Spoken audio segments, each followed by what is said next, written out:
56장 6절에서 7절입니다. 이사야 56장 6절에서 7절입니다. 또 여호와와 연합하여 그를 섬기며 여호와의 이름을 사랑하며 그의 종이 되며 안식일을 지켜 더럽히지 아니하며 나의 언약을 굳게 지키는 이방인마다 내가 곧 그들을 나의 성산으로 인도하여 기도하는 내 집에서 그들을 기쁘게 할 것이며 그들의 번제와 희생을 나의 제단에서 기꺼이 받게 되느니 이는 내 집은 만민이 기도하는 집이라 일컬음이 될 것입니다. 아멘. 말씀 제목은 하나님과 연합된 자입니다. 말씀 제목은 하나님과 연합된 자입니다. 이사야 56장을 보면 그 이방인에 대한 그 말씀이 나옵니다. 근데 그냥 이방인이 아니고 하나님께 연합한 이방인들에 대해서 말을 하고 있습니다. 그런 의미에서 우리는 분명히 이방인이고 그러나 예수님을 믿고 우리 이제 하나님과 연합한 이방인이 됐습니다. 그런데 그 연합한 이방인들의 특징이 있습니다. 아주 독특한 특징을 갖는데 그것은 뭐냐면 오늘 보고 읽었던 말씀, 하나님 여호와와 연합해서 하나님을 섬기고, 첫 번째 하나님을 섬겼다라고 합니다. 그러니까 하나님과 연합된 자는 하나님을 섬기는 사람입니다. 두 번째는 하나님의 이름을 사랑한다라는 겁니다. 우리가 하나님의 이름을 사랑한다는 것은 하나님 그분을 사랑한다는 뜻이에요. 정말 우리가 하나님을 사랑해야죠. 그리고 세 번째는 그의 종이 되는 거예요. 그러니까 내가 주인이었다가 아니면 사탄이 나의 주인이었지만 이제는 하나님이 나의 그 주인 되시는 우리가 하나님의 종이 되고 네 번째 안식일을 지켜 더럽혀지지 않는 겁니다. 우리가 안식일을 지킨다는 의미는 결국은 한 날을 구별해서 하나님께 지키잖아요. 그런데 날 자체를 지킨다는 의미보다는 우리 안식일의 의미를 좀 알아야 됩니다. 안식일은 창조 기념이에요. 창세기 딱 보시면 1장과 2장 보시면 창조 기념일로서의 안식일이에요. 첫 번째. 두 번째는 출애굽기에 가면 내용이 달라집니다. 하나님의 구원의 날로서의 안식일입니다. 그리고 이 안식일이 이제는 주일로 대체되는데 이 주일은 부활의 날입니다. 다시 말하면 사망 권세를 이기신 승리의 날, 하나님의 승리의 날, 예수 그리스도의 이 부활의 날이 이 주일입니다. 그러나 그 안식일과 주일의 공통적인 그 의미는 뭐냐면 사바트, 그러니까 하나님 앞에 안식한 거예요. 쉬는 거예요. 이때 나의 모든 것을 쉬고 내가 하나님 그분을 높이고 예배하고 그분에게 봉사하는 그것이 안식일입니다. 그런 의미에서. 그리고 다섯 번째로 특징이 하나님의 언약을 굳게 지키는 자들이에요. 이들이 누구냐? 하나님과 연합한 이방인입니다. 그런데 이 하나님과 연합한 이방인의 특징이 뭐냐면 예수님이 이 말씀을 이제 인용하셨잖아요. 내 집은 만민이 기도하는 집이라고 주님이 인용하셨던 말씀이 이사야 56장에 있는 이 말씀입니다. 우리 요한복음 가보시죠. 요한복음 5장인가요? 5장 가보시죠. 5장이 맞을 겁니다. 5장이 아니네.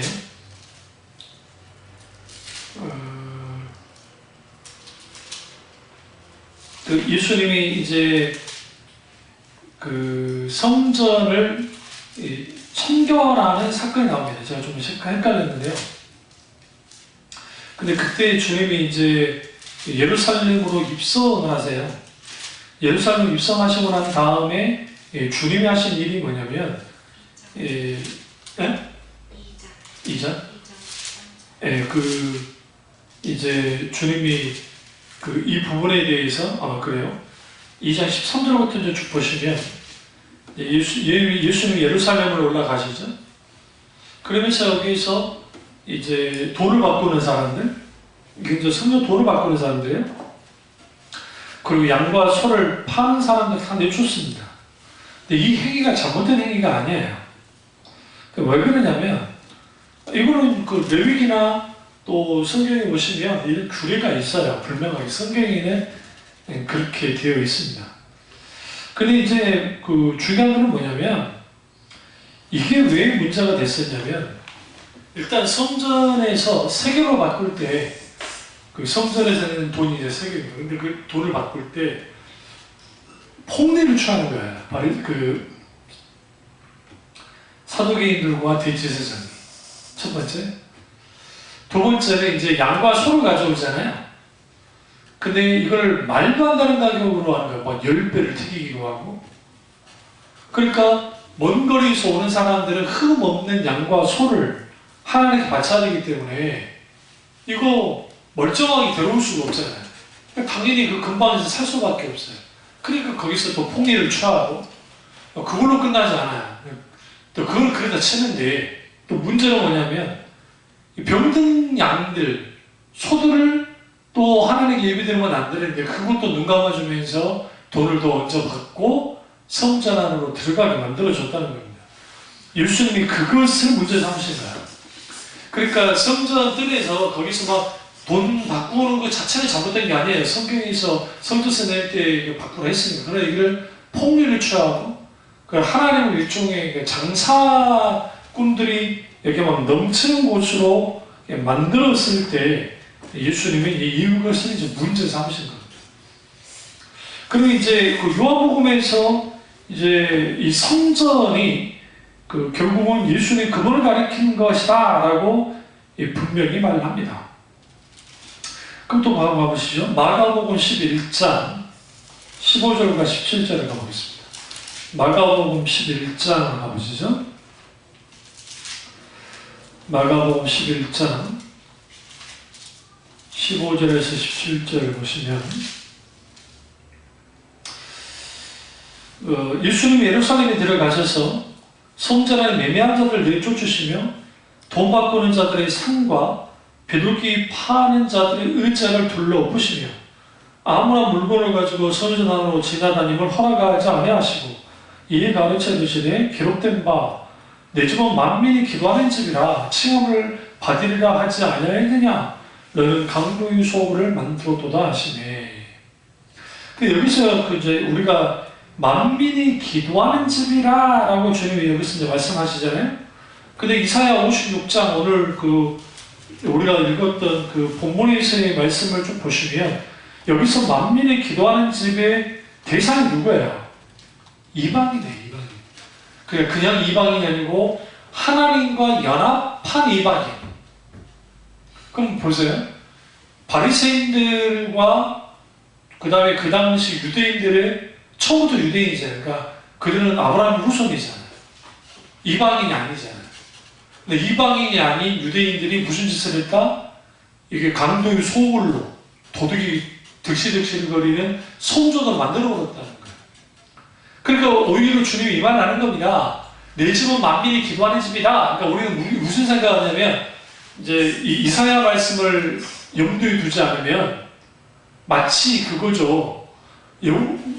만민이 기도하는 집이니까 이건 기도하는 곳이야. 근데 어떻게 해서 니네들이 이것을 막 이렇게 뒤에 없냐? 그런 식으로만 이해하면 안 된다는 거예요. 왜 그러냐면 만민이 기도하는 집이라는 말씀이 나오기까지 특징이 뭐예요? 여호와께 연합한 이방이야. 그러니까 하나님의 교회가 만민이 기도하는 집이 되려면 하나님과 연합한 자들이 어떻게 해요? 주의 성전으로 들어갔을 때 그것이 기도하는 집이 되는 거예요. 그냥 가서 기도만 한다고 해서 기도하는 집이 되는 게 아니라는 말씀을 드리려고 하는 거예요. 그래서 여러분 우리가 지금 이사야 56장 다시 보시면 6절 보시면 이 말씀이 지금 가장 기본이에요. 그러니까 그 신앙에 있어서 하나님과의 관계에 있어서 가장 기본을 말하고 있어요. 근데 여기에서 연합한다라는 의미가 교제한다는 의미도 볼 수 있고 하나님과는 의미가 될 수 있는데 하나님과 연합하고 하나님과 교제하는 것, 친밀한 교제, 친밀한 관계를 갖는 것, 이게 만민이 기도하는 그 집에서 그들이 하나님과 연합한 자들이 누릴 수 있는 축복이에요. 사실 기쁨을 누린다는 거죠. 그래서 우리가 하나님과 연합한 자가 왜 돼야 되느냐? 하나님과 연합한 자가 돼야 뭐가 돼야? 실제로 우리가 하나님 그분을 기쁘게 할 수 있을 뿐만 아니라 말 그대로 이거예요. 하나님과 드리는 제사 혹은 예배가 하나님이 기꺼이 받으시는 제사가 된다는 거예요.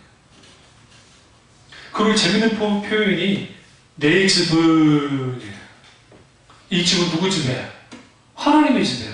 하나님의 집은 만민이 기도하는 집이라 일컬음이 될 것이다.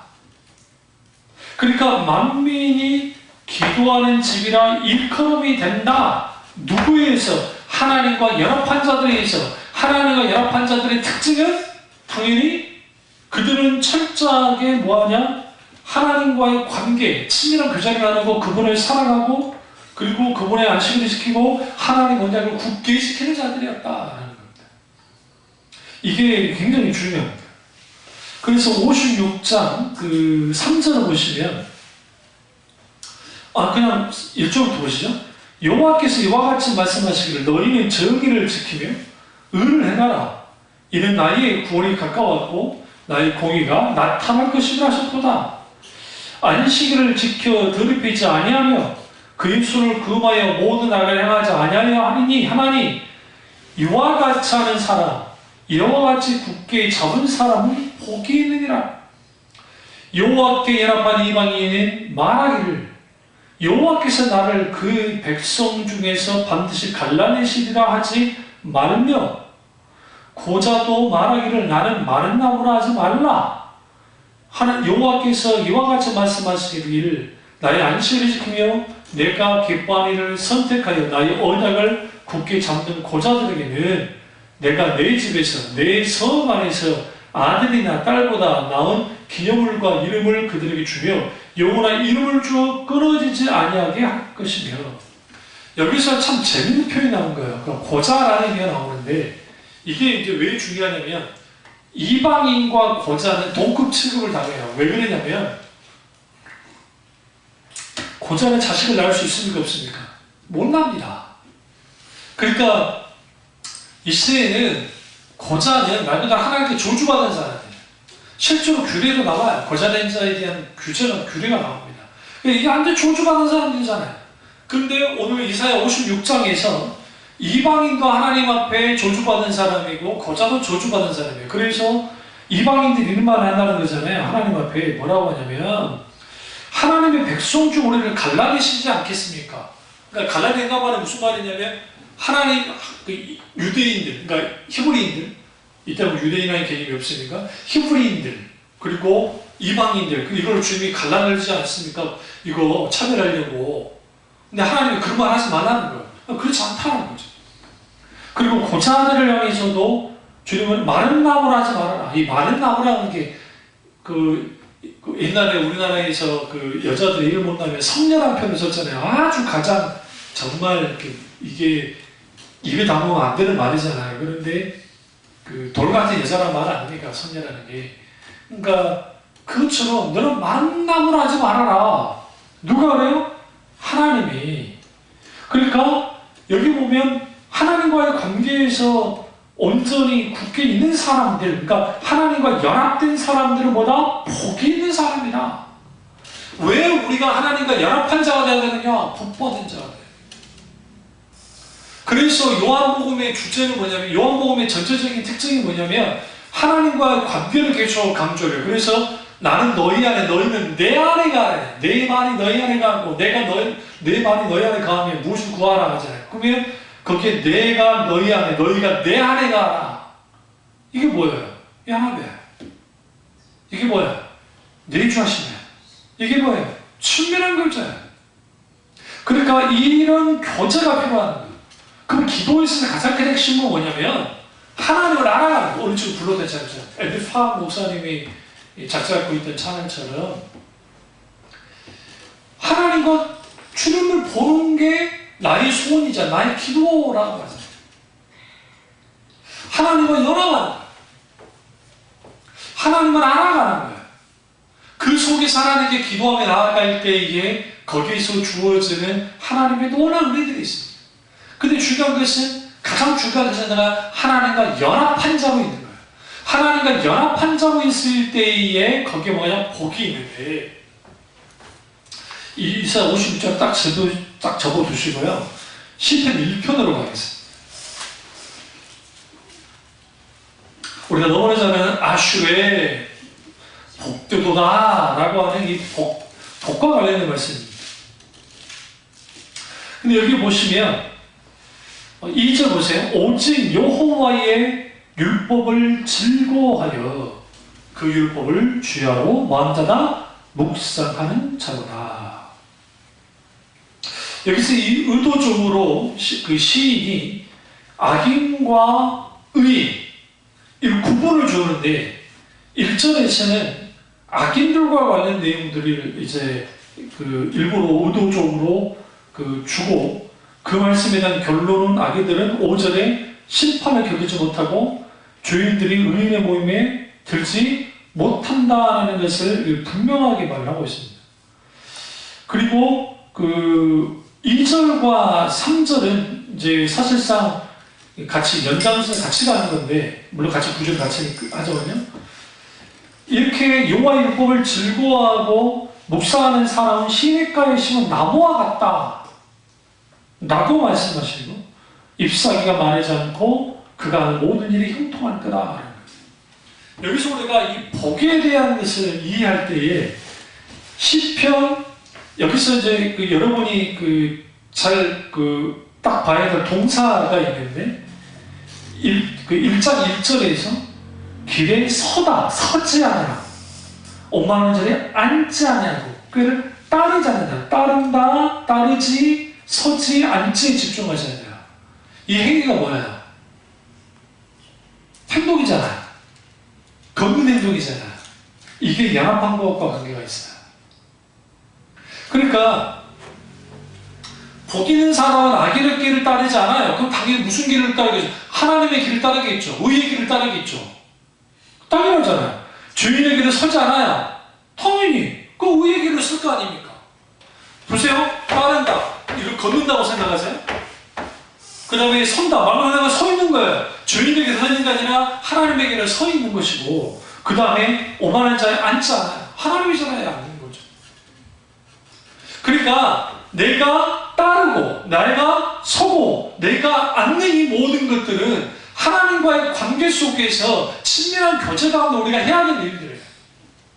근데 여기서 이 말씀을 오해하면 안 되는 게, 복 있는 사람은 악인의 길을 따르지 않고 죄인의 길에 서지 않고 오만한 자를 앉지 않는 사람이다 라고 해석하면 안 된다고요.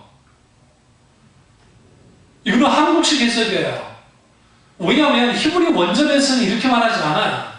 그러니까 이 아슈레라고 하는 이 히브리서 1장과 그리고 그 마태복음 5장에 나오는 팔복은 결국은 이 둘 다는 똑같아요. 그러니까 이 아슈레라는 것은 복이 있는 사람, 복된 사람, 넌 복받은 사람이야. 네가 복받은 사람이기 때문에 악인의 길을 쫓지 않고 죄인의 길에 서지 않고 오만한 자리에 앉지 않아. 그 말이에요.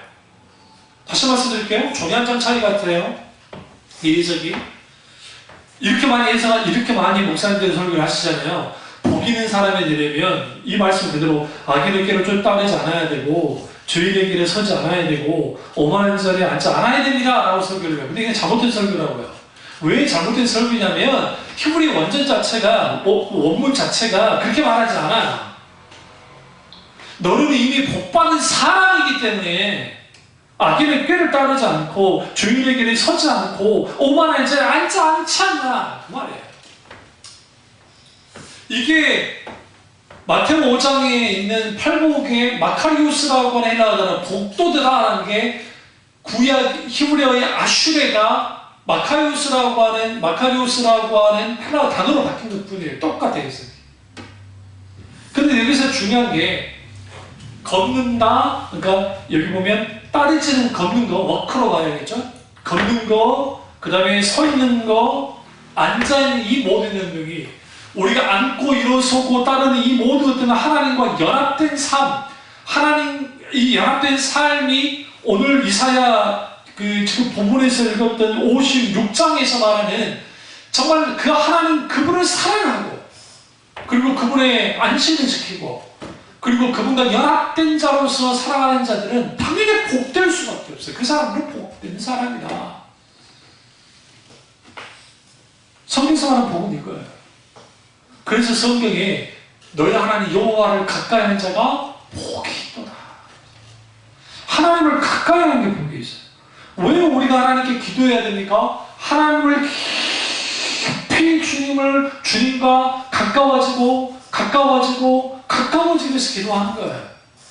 기도의 응답은 하나님이 우리의 구할 바를 다 아신다 했잖아요. 우리 구할 바를 구해야 됩니다. 우리 잘못된 거 아니니까. 그러나 하나님이 우리가 원하는 것은, 가장 먼저 원하는 것은 우리 자신이에요.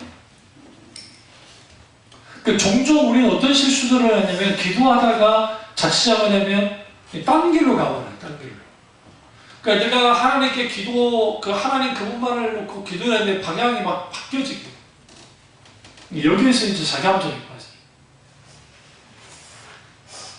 빠져요. 그런 의미에서 만민이 기도한 내 집은 만민이 기도하는 집이라 일컬어질 것이다. 누구에 의해서 이렇게 일컬어져요? 여호와와 연합한 이방인들과 고자에 의해서 된다는 거예요. 이게 지금 여러분 우리 입장에서는 은혜로운 말씀인데 히브리 사람들, 지금 유대인 입장에서는 기분 나쁜 거예요. 왜?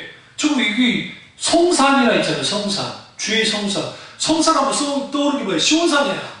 시온산. 사실상 시온산은 존재하지 않아요. 근데 성지순례 하면 시온산이라고 사람들이 알려줘요. 여기 시온산이에요. 그는 후대 사람들이 여기 시온산이야 붙인 것 뿐이지 실제로 성경에 쓰인 시온산이 따로 어떤 지명이 있는 건 아니에요. 다만 예루살렘 성이 있으면, 성전이 있으면 거기 전체 그쪽을 눈에 보이진 않지만 하나님의 산이라는 의미로서 시온산이라는 개념을 갖고 있어요. 여호와의 산이라는. 근데 주의 성산으로 인도하고, 누가? 하나님께서요. 기도하는 내 집에서 그들을 기쁘게 할 거다. 어떤 기쁘게? 그들이 하나님께 기쁘게 번져드리고 기도하는 거죠. 내 집은 만민이 기도하는 집이라 일컬음을 받을 것이다. 그럼 왜 우리 기도하는 집에서 뭐 하느냐? 하나님과 연합하는 거예요. 친밀한 교제를 나누는 거죠. 이게 얼마나 소중합니까? 그래서 이 말씀이 여기서 끝나는 게 아니라 8절을 보시면 이스라엘의 쫓겨난 자를 모으시는 주 여호와가 말하노니 내가 이미 모은 백성 외에 또 모아 그에게 속하게 하리라 하시느니라. 이게 이제 쫓겨난 자를 모으시다라는 표현이 뭐냐면 이스라엘 백성들을 쫓아내버리잖아요. 성전에서. 왜? 멸망하니까. 그런데 주님이 이미 모은 백성이 있다는 거죠. 그리고 또 오시겠다라고 주님 말합니다. 결국은 이걸 통해서 우리는 뭘 알 수가 있냐면, 결국은 하나님이 우리에게 원하는 게 뭐냐? 여호와이지. 만민이 기도하는 집으로 일컬어지는 여호와의 성산 혹은 여호와의 집으로 모으십니다. 그래서 뭐 하시려고요? 영원토록 하나님과 친밀한 교제를 나누기 원하는 거예요. 그래서 구약에서 다윗이 많은 사람들이 법궤를 가져오는 사건에 대해서 법궤 자체에 집중하는데 그 법궤 자체가 중요하긴 해요. 그런데 그 법궤는 일종의 상징물입니다. 사실 하나님이 임재에 계셨으니까 그 법궤가 사실 강력한 신적인 권위를 갖고 있던 거지 그 내용물 자체가 힘을 갖고 있는 건 아니에요. 왜? 하나님이 임재에 계셨으니까 그렇죠. 그런데 다윗이 이제 장막을 치잖아요. 원래는 성전 건축 계획을 세울 때 하나님이 반대하시니까. 그래서 이제 그가 거의 방치되다시피 한 이제 법궤를 다윗 성으로 갖고 들어오는 겁니다. 딱 들어왔을 때 그가 했던 게 뭐예요? 다윗이 했던 게. 소위 다윗의 장막이라고 일컬어지는 장막을 쳤어요. 마치 그게 뭐와 비슷하냐면 성막과 비슷해요. 성막은 아니죠. 그런데 이전에 하지 않았던 일들이라는 거예요. 그게 뭐냐면 제일 먼저 성가대를 조직합니다. 찬양들. 그리고 그들이 24시간 하나님 앞에 찬양하고 기도하는 겁니다. 계속 돌아가면서. 그러니까 기도가 계속 흘러나가는 거예요.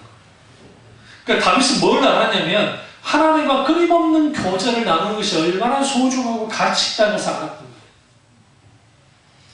그래서 그 향 있죠, 향. 그 하나님의 불이 꺼지면 안 되잖아요. 계속 향이 태워야 되거든요.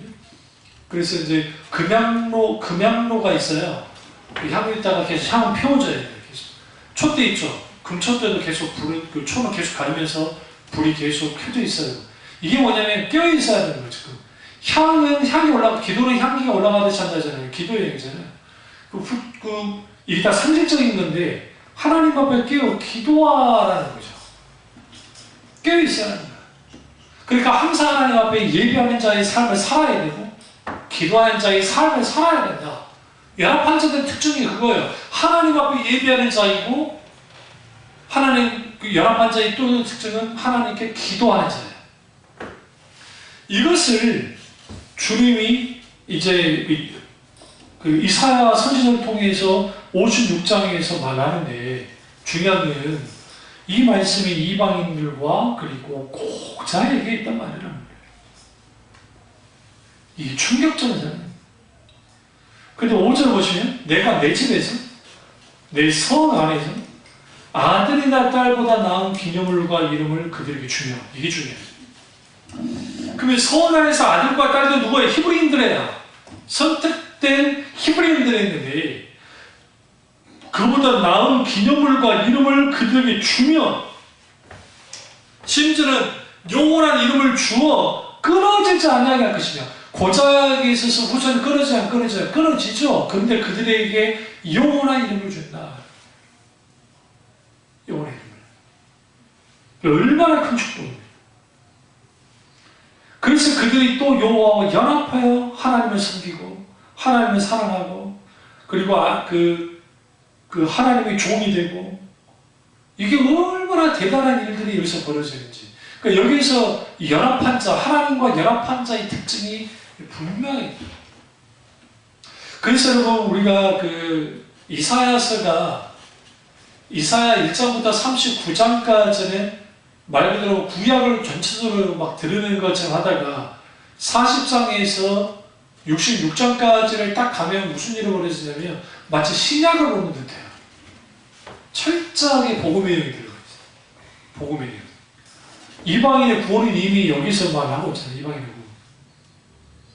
그럼에도 불구하고 그 8절은 남은 자거든요.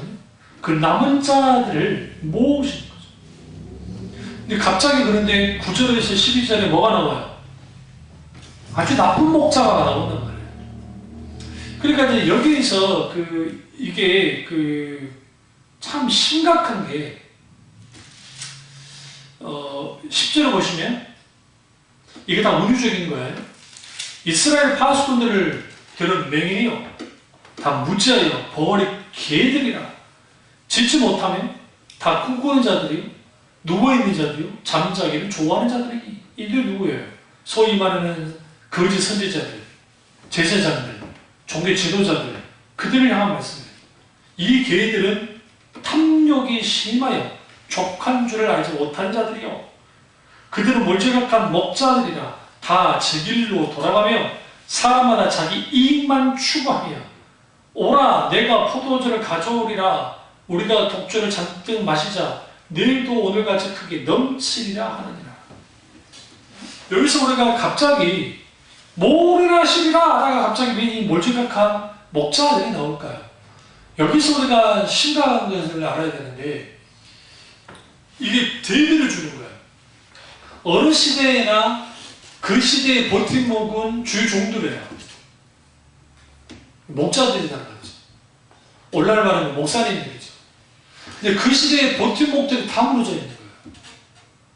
그러니까 그들이 온전히 하나님과 연합된 자로서의 살지 않아요. 오히려 대가 끊어질 수밖에 없는 고자가 그리고 사람 취급받지 못했던 이방인이 뭐하는 거예요? 하나님과 연합한 자가 되어지고 그들을 향해서 이 집은 이제 니네들을 위한 집이야. 근데 이게는 마음에 기도한 집이 되는 거예요. 그들 중에도 누구도 껴요? 남은 자들. 내가 쫓아냈던 이스라엘, 응?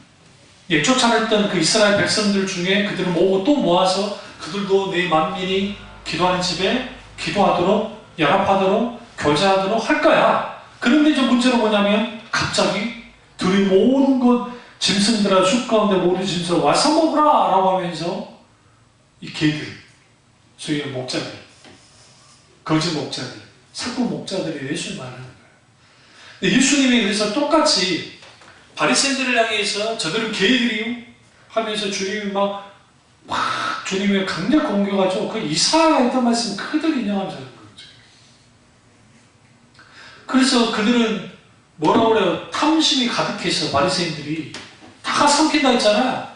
모든 걸 삼켜버린다 했잖아. 이들 하는 거 보세요. 이 내용이 다 삼키잖아요. 오늘 뭐 우리나라의 큰 교회, 예수교회 그 목사님이 마치 자기가 그 괜찮은 건장 선언하고 했다가 거짓말하는 게 들통이 났는데, 그러니까 그런 것들이 왜 그럴까? 너무 부요해서 그래. 그것도 넘치다 못해 너무 넘쳐서. 너무 넘치. 사실은 오늘 한국교회의 미자립교회가 70%가 넘고요. 더 될 수도 몰라요. 그리고 자립교회는 그렇게 많지도 않아요. 다 힘들게 목회를 하고 있는데 그들은 배 두드리면서 그러면서 누릴 거 다 누리고 뭐 그런 건가요? 하나님 보시기에 어떨까? 참 안타까운 거죠. 그러니까 그런 것들이 왜 그렇게까지 됐을까? 만약에 그분들이 정말 하나님을 믿는다고 한다면, 그리고 진정으로 그랬다고 한다면, 저도 좀 깊이 옛날에 한경주 목사님처럼 영락교회 얼마나 컸습니까? 생각해보세요. 근데 한경주 목사님이 모든 걸 다 내려놓으시고 얼마나 귀하게 하고 가셨어요. 그러니까 가난한 목사님들이 오시면 그걸 보지 못하셔가지고 다 나눠주시고, 또 옷이 없으니까 그 양복이 너덜너덜한 거 막 몇십 년 된 거 입고 계시니까 하나도 안 됐어요. 권사님 한 분이 진짜 목사님 모셔다가 아주 좋은 양복을 해드렸더니 세상에 하루도 안 지나가지고 꾸깃꾸깃 그 후배 목사가 하나가 왔는데 너무 가슴이 아프니까 그냥 좁은 거예요. 심지어는 사례금을 목사님한테 줬더니 세상에 사모님이 어느 날 표정이 안 좋아서 물어보니까 왜 그러세요? 목사님이 사례금 다 줘버렸다. 그러니까 이제 그 회의를 한 거죠. 그 장로님들이 사례금 절대로 목사님께 주지 말자. 그래가지고 사모님께 옛날에는 직접 드렸잖아요. 그 봉투에다 해가지고. 그러니까 그 다음부터 사모님이. 그러면 또 목사님이 또 그걸 어떻게 해가지고 또 그걸로 다 하시고 명절이고 뭐냐면 막 사람들이 줄 거 아닙니까? 그냥 계속 모아놨다가 힘들고 어려운 교회들 아니면 연약한 사람들, 그 사람들을 도우면서 가져가. 그런 분이 없잖아요. 한국교회 있습니까 지금 현재? 그런 분이 없잖아요.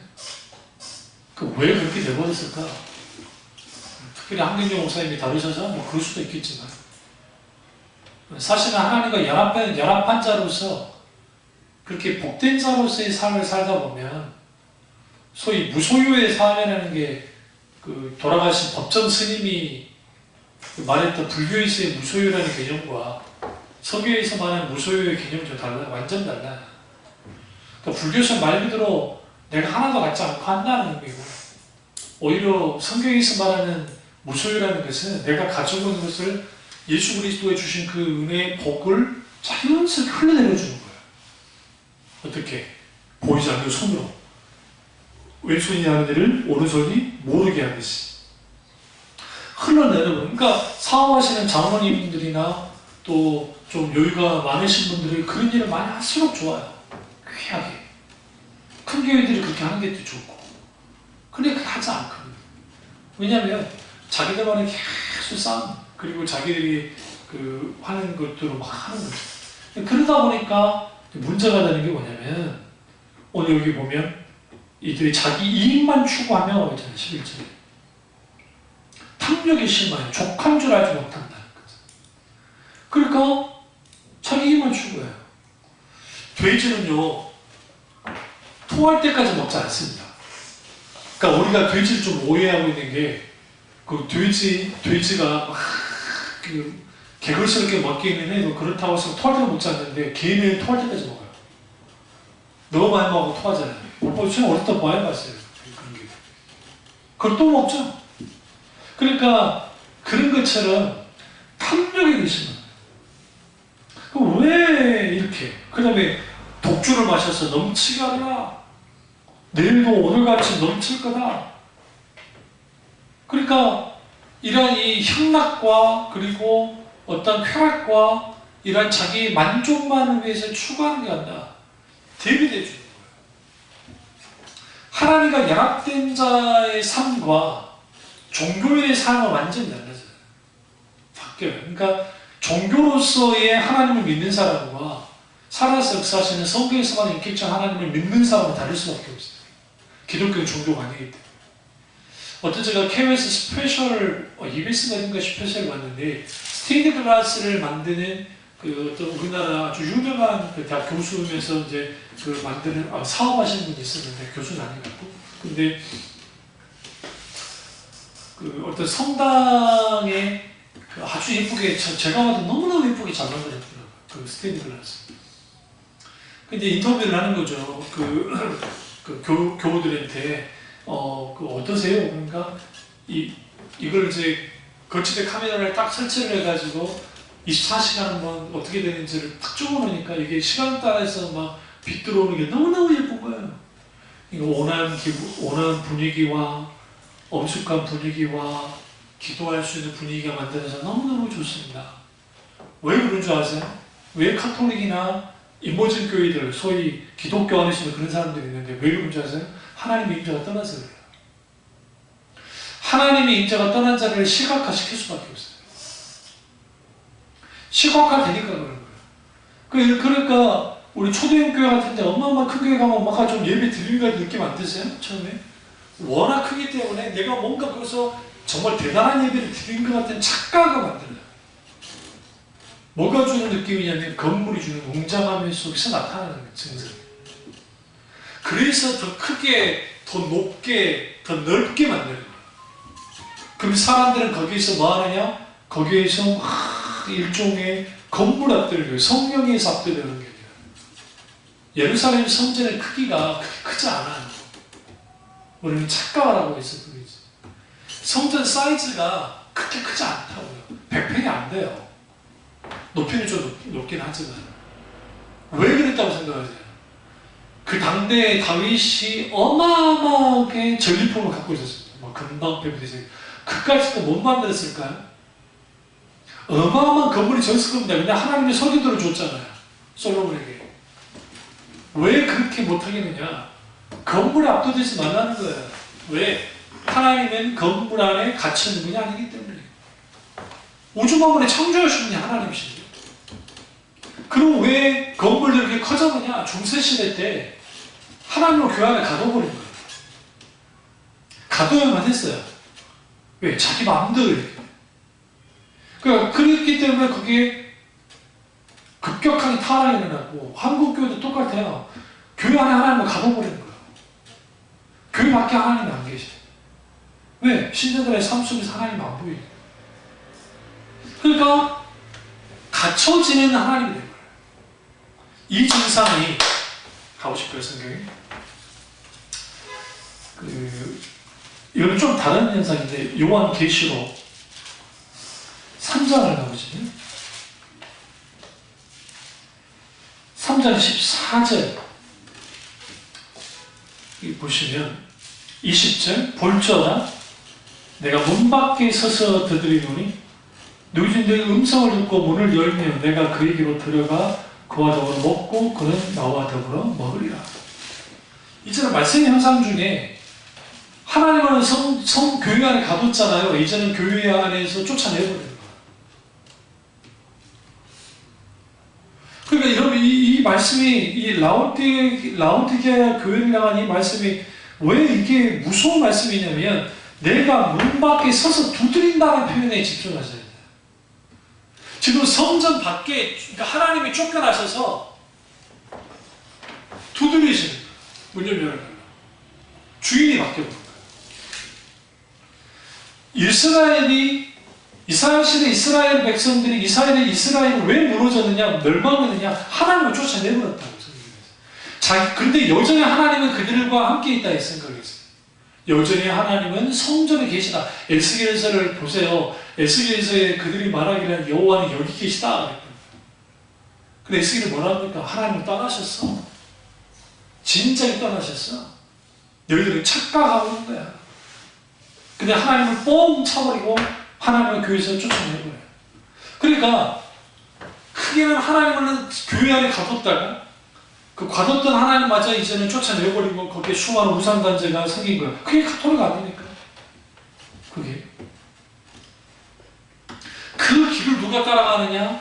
한국교회가 따라가거든요. 이모진 교회, 소위 말하는 그 메모리 교회 같은 이런 교회들이 따라가기 시작해요. 따라가기 시작하면서 하나님이 쫓겨나요. 어느 시점에. 근데 놀라운 것은 쫓겨나셨어도 예수님 뭐예요? 두드리면서 문을 열어놓는 거예요. 내가 열기만 하면 내가 그리고 들어가. 여기서 굉장히 중요합니다. 그와 더불어 먹고 그는 나와 더불어 먹으리라. 이게 친절한 교제예요. 파노시 테이블, 그 식탁 교제의 핵심은 뭐냐면 교제가 핵심이에요. 하나님과 우리와의 교제. 왜 교제해야 돼요? 서로를 알아야 되기 때문에. 왜 교제해야 돼요? 깊이 사랑하는 관계가 되기 때문에. 오늘 하나님과 연합한 이방인들이 그들이 뭐합니까? 주님과 더불어 살기 시작합니다. 성전 안으로 들어왔잖아요. 만민의 기반한 집 안에 들어갔잖아요. 이제는 그들이 하는 거면 하나님을 마음껏 사랑하는 거야. 그들이 나를 사랑하면 내 이름을 사랑한다잖아요. 그 연합함이 누구에게? 연합한 이방인들과 코자들에게 있는 거예요. 그리고 그들은 철저하게 주님의 종이 되었어요.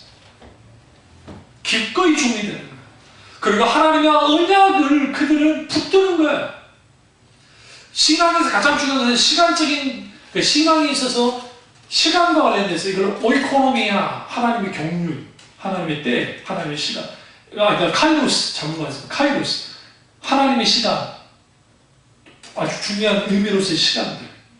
그리고 약속, 언약, 커버넌트. 하나님의 약속. 우리 그 약속에 의해서 끌려가는 거예요. 이끌려가야 돼요. 그리고 거기에 또 하나 있는 게 오이코노미아, 숨겨진 하나님의 섭리 혹은 뜻이 있어요.